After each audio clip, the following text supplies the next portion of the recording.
They dressed her in a gown that had belonged to someone else, lace yellowed with time, hem fraying where other feet had once stood still. It hung loose at the shoulders, too wide at the waist, and smelled faintly of cedar and sorrow.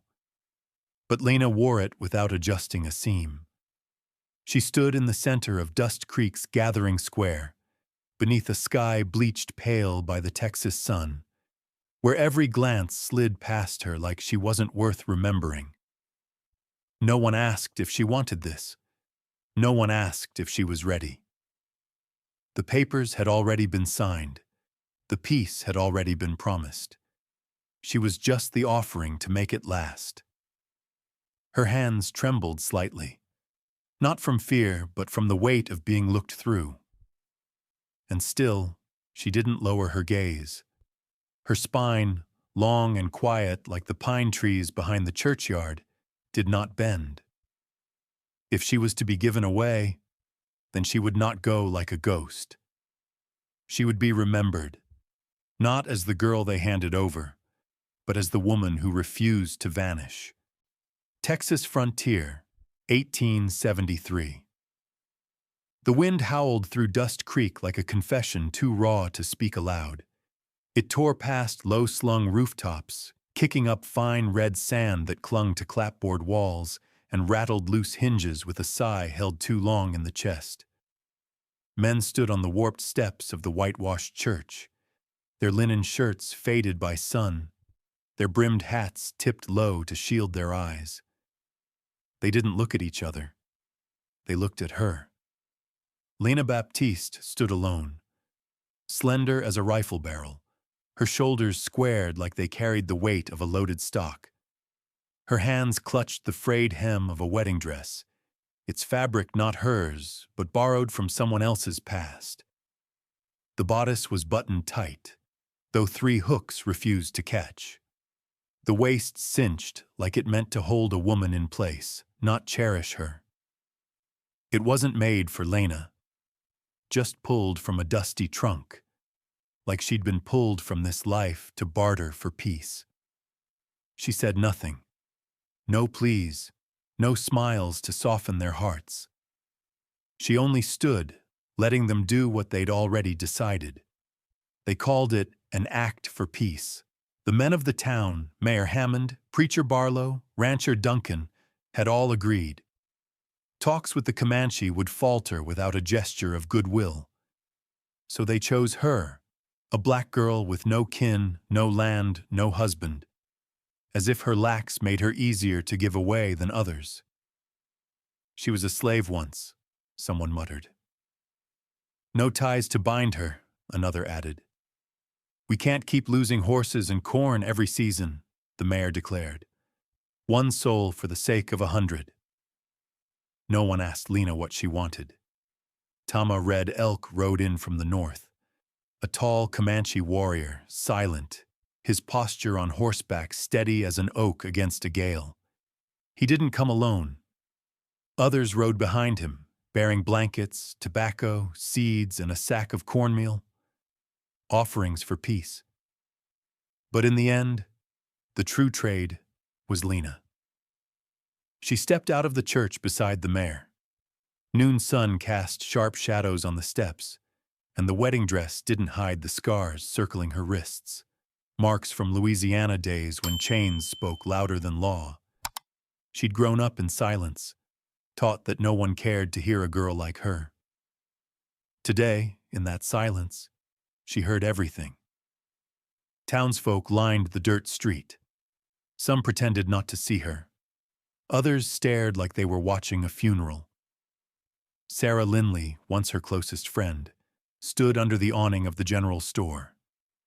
Their eyes met, and Sarah turned away. No one stepped forward. No one offered a blessing. Only the wind answered, and the silence roared back. Tamah didn't approach at once. He sat astride a black horse, its mane braided with care. His face was unreadable, not cold, not soft, just hard-packed earth after a long drought. When Lena was led before him, the mayor cleared his throat, his voice dry as gravel. "We offer this girl as a symbol of our commitment to peace." Lena didn't look at him. Her eyes found Tamah's, steady, unflinching. In his gaze there was no scorn, no hunger, only something like watching and something quieter than surrender. He spoke, his English thick with the cadence of his native tongue, like a breeze shaped by stone. "You may choose." 3 words. No command, no coaxing, just a choice placed in her hands, something this town had never given her. Lena looked back at Dust Creek one last time. The church, its paint peeling under the Texas sun, the tattered flag hanging limp, tin roofs blazing in the heat. This place had raised her, but it had also made her a puppet, pulled back, pushed forward, labeled, then forgotten. They only needed her when she could save something else, a child, a harvest, or their fragile peace. Tamah extended a hand toward a second horse, saddled and ready, a blanket rolled tight across its flank. He said nothing, no pressure. Lena stepped toward it. The wedding dress dragged through the dirt, snagging on brittle weeds. She didn't look back. No one called her name. She didn't need them to. Her foot found the stirrup. Her body leaned forward. Her spine stayed straight. Her hands no longer trembled. She rode away, not because she was given, but because for the first time she chose to leave. The afternoon passed with the scent of scorched grass and red haze. The wind blew back toward the town, carrying the fading clatter of hooves. Tamah rode ahead. Lena followed, a few horse lengths behind. Neither spoke, and in that quiet, for the first time, she didn't feel left behind, but led toward something else. No one waited for her there. But this time, no one could take her from herself. They left Dust Creek as the sun climbed past the low western ridges, casting the village's thin shadow across cracked earth. The last light of day spilled in patches over Lena's shoulders, streaking her hair with hues of smoldering ember. The wedding dress clung with red grit, but she didn't brush it away. The road didn't need to be pretty. It only needed to be real. Her horse moved steady, neither rushed nor dawdling. Its spine was firm, its gait sure, as if guiding her across an unseen line where human voices no longer chased and silence took on a shape of its own. Tamah Red Elk rode ahead, wordless, never glancing back. But he didn't pull too far. Between them, a slow breeze stirred, carrying the scent of dry haze, old campfire smoke, and something yet unnamed. Lena didn't know why she kept going. Not forced, but not wholly willing either. No ropes bound her wrists, no other path opened before her. She'd imagined that being given away would come with struggle, a hand seizing her arm, a rope's bite, a shouted command. But Tamah, he did nothing. He didn't steal her, didn't demand, didn't touch. "You may choose," he'd said. 3 words. They'd haunted her through the first stretch of the journey. For someone like her, dark-skinned, rootless, nameless in the town's ledgers, what choice was there? She'd lived long enough to know silence was often the only option left to the powerless. But his words didn't feel like charity. They felt like stepping aside, like he'd moved to make space for her to walk into if she chose. And she had. Not for him, but because she needed to know why she wasn't being taken. They made camp as dusk deepened, at the edge of a plain where reeds grew in clumps, taller than a man's knee. Tamah said nothing, but halted his horse, dismounted, untied the reins, and quietly kindled a fire. Lena climbed down too, needing no help. Her hands trembled faintly, not from fear, but from the uncertainty of what came next. He set a leather pouch near the flames. From it, he drew a small bundle, Dried beef, parched corn, a water flask. He didn't hand it to her. He just left it there. Eat, if you want. His voice wasn't harsh, nor was it soft, like a twig snapping clean. No groan, no plea. Tamah Red Elk wasn't the towering warrior of campfire tales, but his shoulders were broad, his movements measured, like a man who'd learned to waste no strength. A short knife hung at his hip, and a brass band, tied with a leather thong, circled his left wrist. A faint red thread was stitched along his collar. Lena only noticed it when he leaned toward the firelight. They ate in silence. Night fell. The Texas sky unfurled like a roofless cathedral, stars scattered thick as salt on a black tablecloth. "Does anyone live with you?" Lena asked, her voice low. He looked up. No surprise, no evasion. Camp, old mother, younger brother, one who was mine. A pause. No, longer bound. Lena nodded slightly. She didn't press. Sometimes an answer broke open more than a question ever hoped to. She slept in a makeshift tent he'd raised from hides and wooden stakes, not sturdy but enough to shield the dew. Tamah lay across the fire, near the horses, his back against a saddle, his knife still at hand. Lena lay on her side. The breeze slipped through the tent's seams like an uninvited friend. In fitful sleep, she remembered the boy from last year, Mavis's son, his arm broken in a skirmish near the cornfields. While others ran to guard the cattle, Lena hadn't. She'd pulled the boy into the hollow behind the chicken coop, torn her own sleeve for a sling, and bound his arm steady. He'd wept, but quieted when he saw her bite her lip bloody to hold his wrist firm. Tamah had been there that day, hidden in the tree's shadow. She hadn't known he'd seen.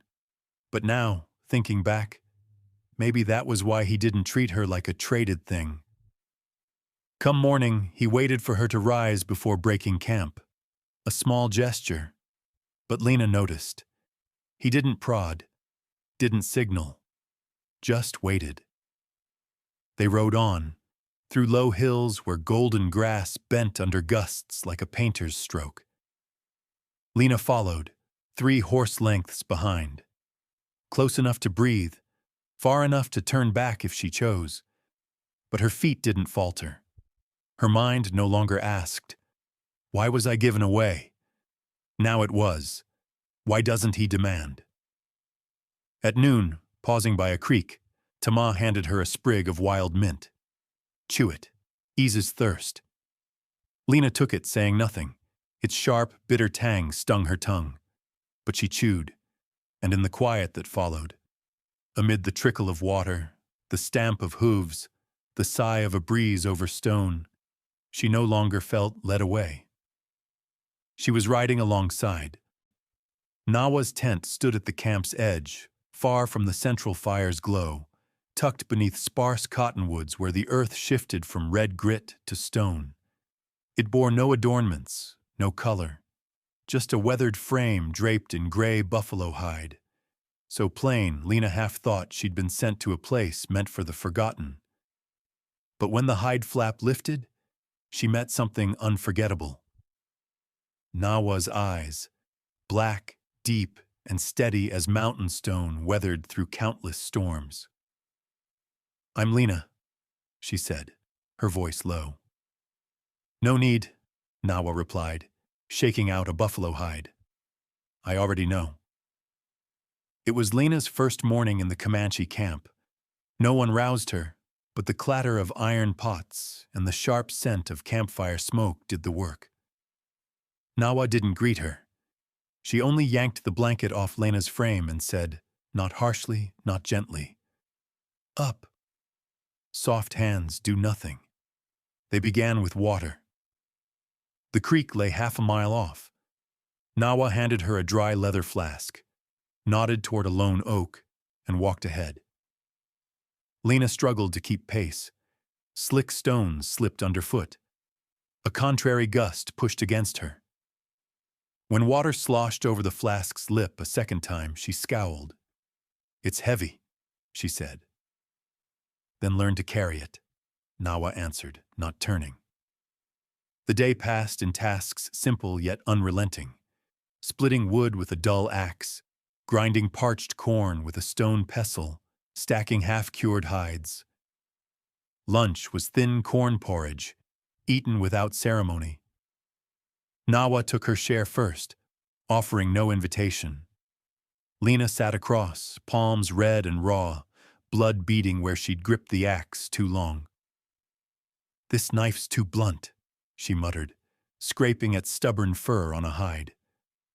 "A good blade can't save a clumsy hand," Nawa said, not looking up. Lena bit her lip. She didn't reply. The day wore on like that. Come evening, when the fire burned steady enough to fend off the night's chill, Tamah appeared for the first time since bringing her here. He didn't enter. He sat outside near the tent's flap and set down a bundle of dried corn and a pair of soft deerskin moccasins. Lena stepped out. He didn't meet her eyes, only spoke, voice soft as if coaxing a horse. "Bare feet won't last. Dry grass cuts deep." "You watch folks from afar and decide to help them?" she asked, arms crossed, leaning against the tent frame.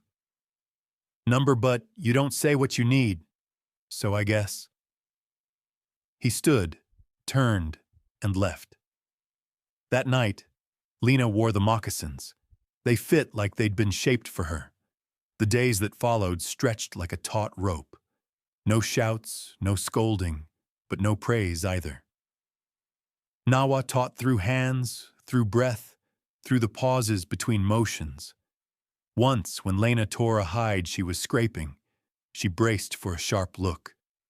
But Nawa only said, eyes on her work, "Torn, you stitch, not throw away." Lena wasn't sure if she meant the hide or her. One afternoon, after kindling a fire on her third try, Lena spoke, half mocking. "Were you ever someone important in this camp?" "I still am," Nawa replied, pouring water into a pot. "But now I don't need anyone to know it." Lena laughed, startled by the sound of it, dry, short, and real, the first laugh since Dust Creek. Tamah came now and then. He brought little things, a carved wooden comb, a pouch of salt, a pair of rough wool gloves. No grand words, no lingering glances. Each time, he left them at the tent's flap, nodded to Nawa, and walked away. Once, before setting out to hunt, he lingered longer. "I'll be gone 3 days," he said. "Others will guard the camp." "I won't break anything," Lena said, standing by a pile of firewood. "And I won't run." "I know." "What if I did?" she pressed, testing. Tamah shrugged, his lips twitching faintly. "If you wanted to go, you'd have gone the first day." Lena fell silent, but as he turned to leave, she added, "Bring something back for her. She's making me cook. I won't survive without meat." Tamah's mouth curved, a small smile, the first she'd seen. It didn't last, didn't widen, just narrowed his eyes a fraction. That night, as the tent's small fire crackled low, Nawa slid a thicker blanket toward Lena. "Better now," she said, not praising, just noting. Lena turned toward the hide wall, saying nothing, but her breath slowed. "Does she think I'm being tested?" she asked, voice sinking into the dark. Nawa's needle didn't pause. "Number, I think you're starting to see who you are." Lena lay still for a long time. The fire no longer stirred fear. No memories of burning fields, nights of flight, or ropes biting her wrists. Fire was just fire now, warm, alive, and needing tending. And that night, for the first time since being given away, Lena slept without dreaming of shackles. The hunting season arrived with a shift in the breeze. The camp stirred as if their bodies moved to the rhythm of the wild herds beyond. Knives were honed sharp, bowstrings tested taut, horses tethered closer to catch the hum of human voices. Low songs rose at dawn, not loud, not frenzied, an ancient call woven into the morning air. Lena sat at the tent's flap, a blanket draped over her shoulders, watching the young men prepare. No one spoke to her. No invitations. No orders. But that morning, Tamah appeared, a small saddle in hand, reins neatly coiled, a dagger at his hip. He set the saddle on the ground and met her eyes with steady calm. "You ride well enough?" he said, not asking. A statement. Lena looked up, brow furrowing. "Not great. Don't need great, just steady." He dropped the reins beside the saddle, then added, "You come today." She didn't ask why, didn't refuse. The horse chosen for her was a small gray mare, silver as ash, with gentle eyes and a low neck. It didn't shy when she approached, didn't flinch as her hand traced its spine. Lena climbed awkwardly into the saddle, gripping the reins too tight. Tamah rode beside her, eyes forward, voice just loud enough. "If you're scared, breathe even." The party left camp as mist still clung to the earth, tracing a dry riverbed, skirting hills of short grass. Elders rode slow, children kept to the rear, and Lena stayed with them. No bow was given to her, no task assigned. She was there as a watcher, standing at the edge of a ritual. The hunting ground stretched vast as a sea. No trees, no shrubs, only tall grass and a horizon bruised blue. The buffalo herd gathered 2 miles off, their massive forms moving as one, a breathing beast against the sky. When the herd shifted, the hunters fanned out in a crescent. Lena held her place at the rear. A boy rode near her. Malu, Nawa's grandson, 10 years old, hair tied high, face alight with eagerness. He kept just ahead, eyes locked on the herd. Tamah had warned, "Don't cross the line. Buffalo don't spare brittle bones." But what boundary holds a 10-year-old's zeal? Malu spurred his horse forward, cutting through thick grass, charging into danger before the adults could stop him. A lone bull broke from the herd, panicked, veering wildly, then doubling back as if cornered. Malu couldn't dodge. His horse stumbled, collapsed. He tumbled from the saddle, rolling through the grass, hands bracing the earth, his bare back facing the charging horns. Lena saw the boy, and she didn't think. She drove her knees into the mare's flanks. The horse surged, grass whipping her shins like lashes. Lena leaned low, wind stinging her cheeks, eyes fixed on Malu. The boy stood frozen in the open, legs trembling, eyes wide, lost to fear. As her horse closed in, Lena stretched out her right arm, her shoulder screaming as if it might tear free. Her left hand eased the reins to slow the mare. Her fingers caught Malu just as the bull was strides away. She hauled him onto the saddle, clamping him tight with her legs, then yanked the reins hard left. The 3 of them veered clear of the bull's path, its roar shaking the air. They didn't stop until the hunt's edge was behind them. Grass thinned, ground firmed.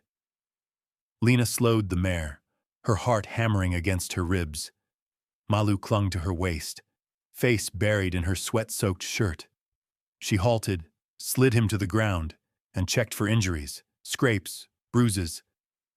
"No broken bones," she said, voice hoarse. "You're fine." Malu's father rode up, dismounting in a rush. He pulled his son close, eyes red but dry. When he turned to Lena, he had no English words, but he bowed his head. Long. Not a gesture of thanks, but of one who'd seen someone worthy of standing as equal. That night, Lena was called to the inner fire circle. No one explained why, but Nawa tugged her close, making space beside her. Someone passed her a bowl of stew, A child draped a blanket over her lap. No ceremony, no formality. But Lena saw it. The eyes around her had changed. Tamah sat across the fire. He didn't smile, didn't clap. But as the flames died low, he rose, crossed the circle, and stopped before her. "Were you not afraid?" he asked, his gaze holding hers. "I've lived my whole life afraid," Lena said, voice steady. "Today I chose different." He said nothing more, but in his eyes, she saw no longer the wariness of a warrior. It was recognition that she'd claimed her place here, not by promises or roles thrust upon her, but by a choice made clear. Malu sat beside her, never straying. He touched her hand lightly, then leaned his head against her sleeve. Tamah placed a hand on her shoulder, silent.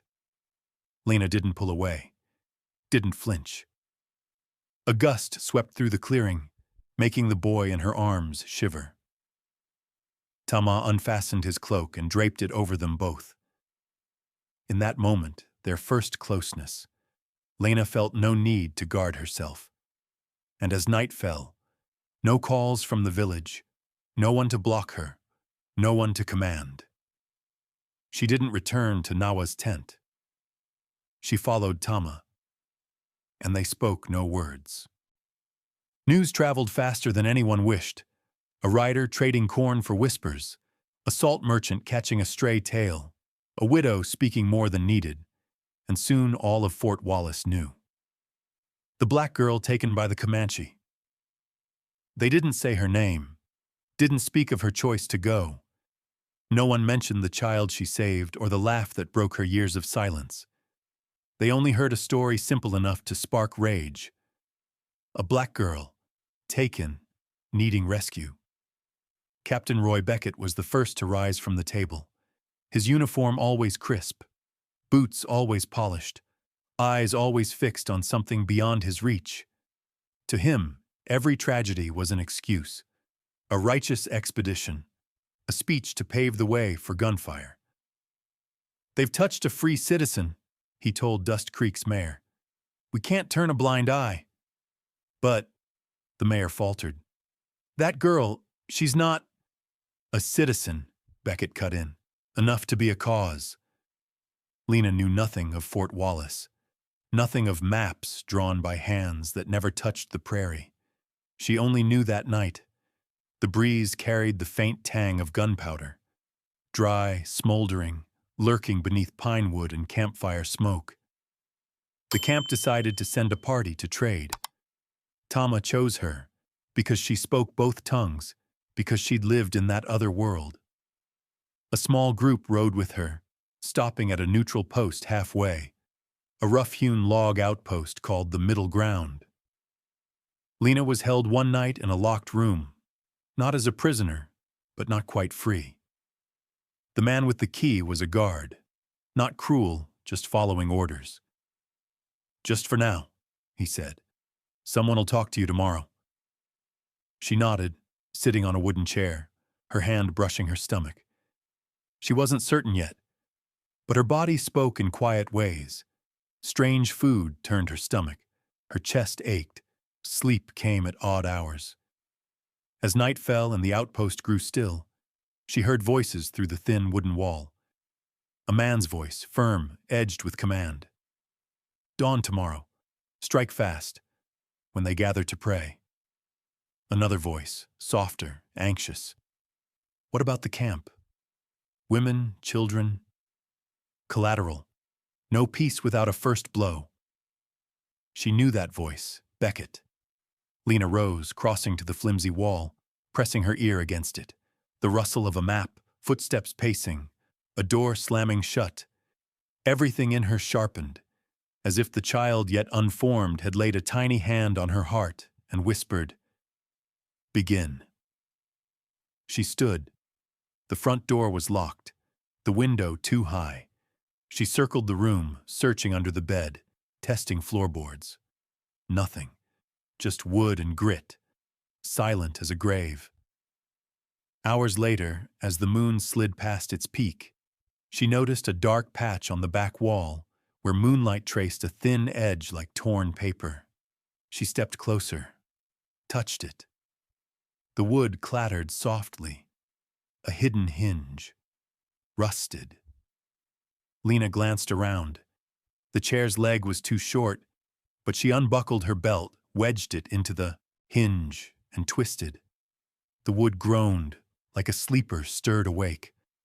The panel gave, a narrow gap, barely wider than a hand. Beyond it, an unused kitchen. A back door opened to the stables. No light. No guards. She took nothing. No shoes, no water. Only the gray scarf Nawa had embroidered, tied around her head since noon. Lena slipped through the gap, her arm scraping a rusty nail. Blood seeped, not much, but enough to know she was alive. The night breeze stung her face as she touched ground. The moon was bright, but not enough to light the way. Just enough to keep her from losing herself. She ran across the yard, slipped into the stable, and opened the back gate. No horses, but she didn't need one. She needed steps, barefoot, breathless, uneven. Thorns clawed her ankles. The ground bucked under her soles. But she ran, for what she knew, for the voice in her head that said if she didn't return now, there'd be no one left to call home.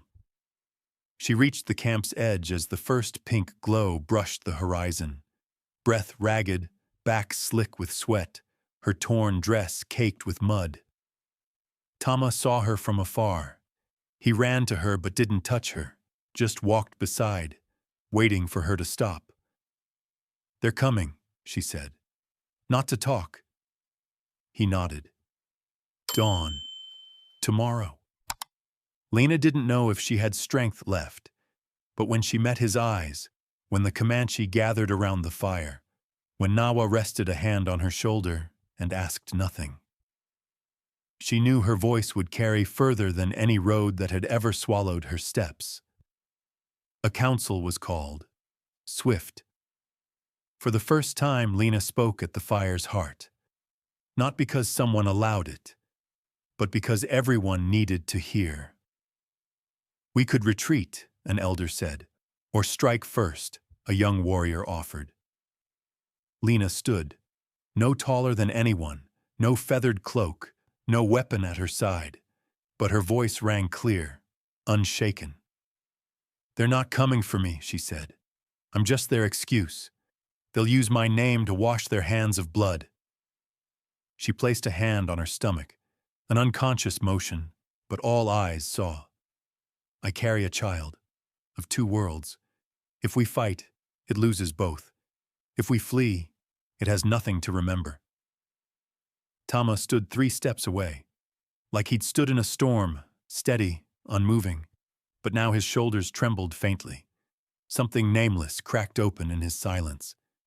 He stepped toward her, not rushing, but not turning back. No one stopped him. No one understood better than he that this moment wouldn't come again. He stopped beside her. Lena didn't turn. Her hand stayed on her stomach, still like a tree after a gale. Tamah raised his hand, brushed the back of hers, not claiming, not pleading, just trembling. For the first time, the warrior knew fear, not of death, but of living for something he hadn't dared believe was real. Lena turned her hand, resting it on his. Light, like permission, like saying, "You don't need to ask anymore." Tamah exhaled. If he'd never breathed before. Nawa, from the shadows, nodded faintly. A warrior had become a father, not by blood, but by knowing when to hold silence. Tamah said, "What do you choose?" Lena looked around, then back to his eyes. "I choose to stand and speak, so they hear their own voices through mine." At first light, they stood on the southern plain. No spears raised, no hiding behind rocks, no crouching in grass. Lena rode beside Tamah, her gray cloak draped over her shoulders, hair braided high, face turned to the breeze. Beckett led his troop, faltering at the sight of no battle line. No resistance, only Lena. She stepped forward, alone, toward them. The breeze caught her cloak's hem, the last moonlight lingering on the horizon. She stopped, facing barrels and doubtful eyes. "I'm the one they say was taken," she said, voice clear. "But I've never been freer than this." A long silence followed, long enough to see a young soldier's grip loosen on his rifle, long enough for dawn to light Beckett's eyes and reveal what he feared most. Not losing his life, but losing the power to define what freedom meant and who could claim it. The mist hadn't yet lifted when flags rose in 3 directions. To the east, broad-brimmed hats peeked from behind cactus spines. U.S. infantry, rifles primed, horses saddled high. Beneath the star-spangled banner, Beckett rode at the fore, face unyielding, though the rifle lay ready in the hands of the man behind him. To the west, the Comanche tents fluttered. The air was taut, cold. Maka's people didn't hide, didn't cower. They stood tall, hands gripping bows or spears, no one smiling. Maka, Tamah's younger brother, his face sun-darkened, eyes smoldering, glared at the choice Tamah had made. And between the lines of sight, Lena. Her belly now rounded beneath a coarse, dark dress. She bore no weapon, no flag. She only stood. Behind her, a small knot of neutral folk, brown, yellow, white, clustered together. They picked no side. They had no right to. But they watched and feared. Tamah said, "You don't have to go out there." She didn't turn. Her eyes stayed on Beckett's approach. "I'm not going for them," Lena replied. "I'm going for the child who doesn't yet know what language it'll speak." Her steps echoed steady, unhurried. A pebble skittered from her path, rolling into the grass. No one fired. No one shouted. Only a gust wove through the 3 sides, as if the world held its breath for the first word. She stopped in the open ground between the forces. No one shielded her. No one walked with her. She stood alone. Beckett spoke first. "We've come to bring you back. You're an American citizen, held against your will." "I chose to go," Lena cut in. Her voice wasn't loud, but clear. Not a word wasted. "I chose to go. I chose to stay. And now I choose to stand here." A murmur rippled behind Beckett. An old soldier tightened his grip on the reins. A woman among the villagers covered her mouth. Maka stepped forward from the west. His voice low, clipped. "You don't speak for us." Lena nodded. "I don't speak for black folk, not for white folk, not for any tribe. I speak only for one who's been traded." She placed a hand on her belly. The sky was heavy with clouds, but a single thread of light slipped through, catching the edge of her dress. "I was once a thing to barter," she said. "My skin made me easy to give, for land, for guns, for peace. But this earnest child—" She lifted her eyes, meeting Beckett's, then Maka's, then the faces unsure whether to bow or rise. "This child is a choice." A gust swept through. Flecks of red grit lifted from the earth, brushing her hem. "If you think it should die for its skin, then shoot." Lena paused, one breath. But before... No long wooden table or red wax seals marked the talks, only a low-burning fire circle on the prairie, its orange-red glow casting shadows on taut faces. Tamah sat across from Maka, his shoulders rigid as an oak braced against a gale.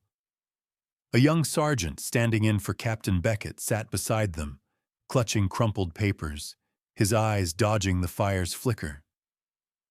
Beckett wasn't there, but his presence lingered in the sergeant's whispers, in the faint tang of gunpowder on the breeze, in the wary glances of the neutral folk standing silently at a distance. Tamah spoke first, voice steady as stone. No more blood, but this land isn't for trading promises. Maka tilted his head, eyes dark as coal, not answering at once. He fingered an old leather band around his wrist, a gift from his sister Nita, lost 3 winters ago in a raid by white soldiers. She'd ridden faster than any warrior, laughed loud across the grasslands, but now was only a name in night songs. That loss made Maka distrust any talk of peace from white men. He looked at Tamah, not as a brother, but as one straddling 2 worlds. Who does she speak for? Maka asked, voice sharp. She's not us. Tamah didn't answer right away. He remembered the first time he saw Lena, not the day she was given away, but before, during the skirmish by the cornfields. She'd pulled a child from danger, lips bitten bloody, hands steady as if nothing could shake her. He'd watched from the tree's shadow and seen something he thought lost. Resilience that needed no words. His mother, who once sang of wind and fire before sickness stole her voice, had eyes like that. Those eyes were why Tamah didn't see Lena as a traded thing, but as someone with a choice, a right his mother never had. She speaks for herself, Tamah said, and the child. The sergeant cleared his throat, interrupting. Captain Beckett wants the girl safe. She's an American citizen.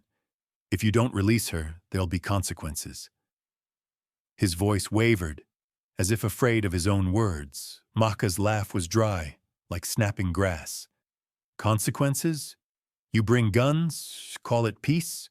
You take land, call it justice. That girl, she chose to stay. Do you hear? Lena, standing a few steps from the fire, heard it all. She didn't step in yet.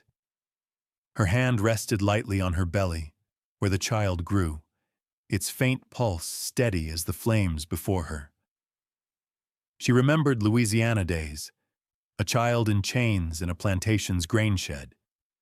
Her mother, gaunt with tightly braided hair, sang softly each night to lull her to sleep, though she herself trembled with hunger. One night, her mother tried to flee, carrying Lena, but was caught before dawn. Lena never saw her again. Only the scar on her wrist remained, marks of iron and a promise unkept. You'll be free. Now, on this prairie, Lena knew freedom wasn't given. It was taken one step at a time. She stepped into the fire circle unbidden. Her gray cloak fluttered in the breeze, hair braided high, revealing sharp cheekbones and eyes that no longer shied away. Your captain isn't here for me, she said, voice even meeting the sergeant's gaze. He's here to write a story where he's the victor, but I'm not his story. The sergeant opened his mouth, but her eyes silenced him. She turned to Maka. You don't have to trust me. I don't speak for you or your people, but this child. Her hand rested on her belly, firelight glinting off dust-streaked fingers. It's not one side's, it's mine, and his. She glanced at Tamah, just a moment, but enough to see his shoulders tremble faintly. Maka stood, tall, his shadow stretching long across the earth. You think one child changes anything? This land's seen too much blood. She doesn't promise to change everything, Tamah said, rising to face his brother. But she ran all night to save this camp. She stood before guns to speak. That's not a promise. That's a deed. A long silence fell. The fire crackled, whispering old stories. The sergeant bowed his head, muttering, I'll report to the captain. But his voice lacked conviction. He knew, as did everyone here, that Beckett wouldn't return today. Maybe not ever. But this peace, if it held, was fragile. Soldiers still waited beyond the prairie. Mahka's wounds still lingered in his eyes. A circle of stones was laid on the prairie by noon, not to mark a boundary, but to hold a small deerskin pouch. Inside, a scrap of hide bore 3 carvings, an arrow turned downward, open hands, and a blade of windgrass. A fragile vow, not eternal peace, but a pause. Enough to breathe, enough to try. When Nawa took Lena's hand to lead her back to the tent, she said nothing, only placed a ring of wilted grass on Lena's forehead. A ritual burned when Comanche women prepared to give birth. Lena felt its faint warmth, a reminder. She wasn't just carrying a child, but her mother's dream. A world where Lena didn't need to run. Tamah entered last, carrying a bowl of water, a clean cloth, and hands that never shook, even when pulling arrows from flesh.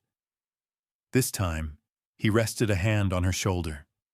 Not heavy, not holding, just saying, "I'm here, if you need." The child was born in the sigh of early winds and the scent of fresh burned grass. It didn't cry loudly, but its eyes opened, black as wet earth after spring rain. Lena didn't weep, only exhaled, as if releasing something carried lifelong, unnamed. Nawa laid the child on her chest, then turned away.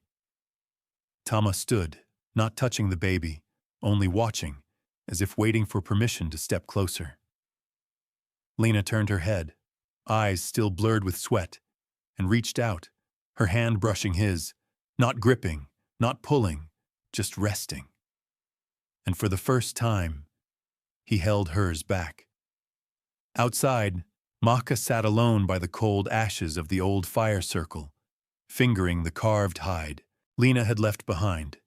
He might not forgive everything. He might never. But today, he burned nothing. Lena looked out the tent's flap. Sunlight rose, no longer harsh, just enough to catch the small blades of grass swaying in the breeze, like words left unsaid.